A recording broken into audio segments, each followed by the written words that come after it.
Alright, I'm going to work some problems in this video about the concentration of solutions.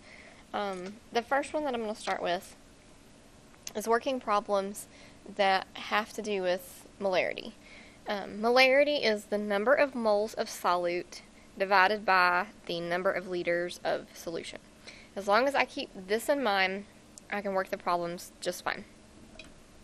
So the first problem that I have on my paper in front of me is a problem that asks for the molarity of the solution that's formed by mixing 0.20 moles of sodium hydroxide with enough water to make 150 milliliters of solution. And so I'm just going to basically plug into my formula here. It tells me that it's 0.20 moles of sodium hydroxide, and that I'm making 150 milliliters of solution. Well, according to my formula, I have to have liters on the bottom. And remember, you can either do it in your head or you can do it on paper. That to convert, I need to put milliliters on the bottom, liter on top. In 1 liter, there are 1,000 milliliters, so I'm dividing by 1,000. That makes it 0.150 liters. And when I find my calculator, we can do the math and see that I've got 0.2 divided by 0.15. That gives me 1.3 repeating. Well, this has 2 sig figs, and this has 2 sig figs. I really shouldn't have put this 0 here, so to correct myself, it wasn't significant before, and it won't be significant after I convert it to liters. I'm going to have 2 sig figs, so 1.3.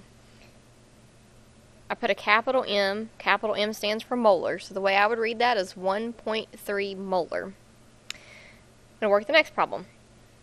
How much potassium bromide in grams should be added to water to prepare 0.50 liters of solution with a molarity of 0.125 molar? Well, this one's kind of working backwards. This time I know this piece over here on the left, that it's 0.125 molar.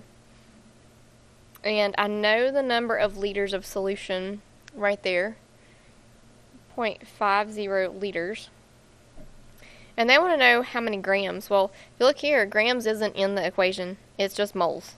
So what I need to do is I need to find the number of moles, and then I can convert moles to grams. So if I solve right now, I've got half of 0.125. So we got 0.0625. There's 0.0625 moles of just kidding, of potassium bromide, KBr. I was thinking sodium. And then an old problem for us at this point, I can convert moles of potassium bromide to grams by using the molar mass off of the periodic table. So remember, I take the mass of each thing, 39.1 for the potassium and 79.9 for the bromine. That gives me a total of 119 grams. That'll be multiplied by 0.0625.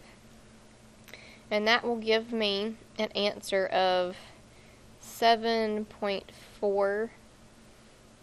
I can only have 2 sig figs because of this number right there.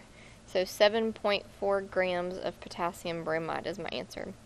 There's multiple ways that we could work the problems. This one didn't ask me for molarity. It didn't ask me for the number of moles either.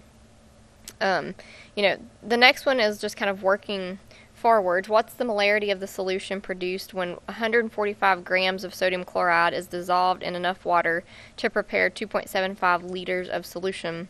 So it's the same idea. They want to know molarity. I need to know this over here. And that means I need moles over liters. Well, the only thing I have is 2.75 liters. But they haven't left me high and dry because I can convert 145 grams of NaCl to moles. There's 58.5 grams of NaCl in 1 mole. So 145 divided by 58.5, that gives me 2.478 and then some moles. I have my students keep that in the calculator, I recommend that you store that number. Now I'm going to divide it by 2.75, and I will end up with a molarity. I'm going to go this way, equal to 0.9013, and a lot of numbers. This has 3 sig figs, this has 3 sig figs. My answer can have 3 sig figs, so 0.901 molar is my answer. Now, if I keep going with molarity problems, it brings me later on down my paper to some dilution problems where I can use the molarities to try to figure out how much I need to add of a solution to water it down. And I can use this equation, M1V1 equals M2V2. So if I come down to like number 15, it says a solution of 1 molar NaCl is available. How many milliliters of this solution are needed to make a total of 100 milliliters of 0.750 molar NaCl? So I'm going to call this my M1, and I'm going to call this V1. This is V2, and this is M2. So I'm just going to plug them into my formula. 1.00 molar times V1 equals 100.0 milliliters. It is perfectly acceptable to use milliliters here, as long as you remember to use liters in your other one. And then I'm going to solve for V. So at this point I have 100 times 0.750, so that becomes 75, divided by 1. So my answer is 75, let's see, 3 sig figs, 4, 3, so I can say 75.0 milliliters. Because this one's in milliliters, my answer is going to be in milliliters. It's also okay for me to use liters. So if we come on down, like to my number 17 on my paper here, it says concentrated sulfuric acid is 18 molar. What volume of 18 molar solution is needed to make 2 liters of a 1 molar solution? So I'm going to again call this M1, and they want to know what volume of that, so V1, to make 2 liters of 1 molar. So that'll be 18.0 molar times V equals 1.00 molar times 2.00 liters. So this time I've got 2 divided by 18.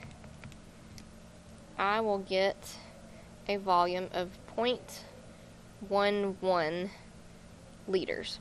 Because this one was in liters, my answer will be in liters too. If this is confusing to you that you can sometimes use milliliters here, then go ahead and convert everything to liters. It's not going to hurt you.